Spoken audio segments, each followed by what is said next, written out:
ano daw yung agency ko dito sa sa Czech Republic, na nanggaling ako ng Pilipinas. So, ang agency ko po dyan sa atin sa Pilipinas is ang Venture. So, guys, paulit-ulit tong topic. Marami pa rin nagtatanong. Puntahan nyo yung aking playlist. Kung ayaw nyo dito sa ating Black App, punta po kayo sa Red App natin. Nandun kasi ang playlist. Meron talaga doon akong playlist na nilagay ng lahat ng mga agency na alam ko. So, meron din po tayong mga ibang vloggers dito sa Czech Republic na nagsasabi rin sila ng mga legit agencies. So, wag lang kayong sa akin mag-rely. So, maghanap din kayo ng ibang vloggers kasi may mga nakikita rin kasi ako ng mga vloggers na isa lang yung aming kung reason kung bakit kami nagba-vlog, so para makapagbigay sa inyo ng tamang impormasyon.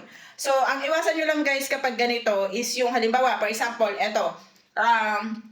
may vlog ako ngayon ng ganito and then biglang may magme-message doon sa comment section na itong agency na to is baka gusto mo mag-message DM us, gano'n, something like that. Yun po guys, wag niyong kakagatin. So, marami dyan ang nai-scam. May mga cases pa na ginagamit yung platform ko. Dito sila nagkakaroon ng convo. So, lagi ko po yan sinasabi, especially sa aking mga followers, na wag po kayong basta-basta maniniwala kasi hindi po ako nagre-release ng mga ganyan or hindi ako nag-agent. Kahit may nagalok sa akin, hindi ko po siya kinagat kasi ayoko nga ng sakit ng ulo. Kaya guys, binibigyan ko lang kayo ng mga information ng mga agency. Ang agency ko sa Pilipinas is Venture Management, I think, Services Incorporated. Hanapin nyo na lang siya sa Facebook, meron sila, at saka sa Google. So, ingat lang kayo kasi marami siyang kapareho ng pangalan. So, ingatan nyo na lang na hindi yung scammer ang makuha nyo or ma-message nyo. So, pwede rin kayong mag-apply through Facebook page sa Great Care LTD. So, dyan kasi ako nagmula talaga. Great Care LTD kasi is located dito sa Czech Republic. And then, nung nakapasa ako sa kanila ako pinorward sa Venture Management.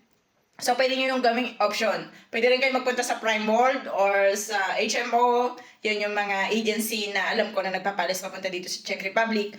Kung meron man kayong mga nakaligtaan, yung mga process, kung paano step by step, pwede po kayong pumunta sa ating Red App. Sa playlist po natin, nandun po lahat. Wala akong tinira lahat.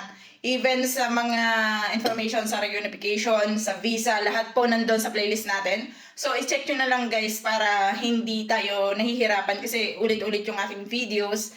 And then, may mga ibang mga followers natin na nagsasabi na bakit tayo nag-i-stick doon sa mga ganong topic na pwede naman tayo mag-topic ng iba. Which is, lahat po ng topic na talaga natin sa ating Red App.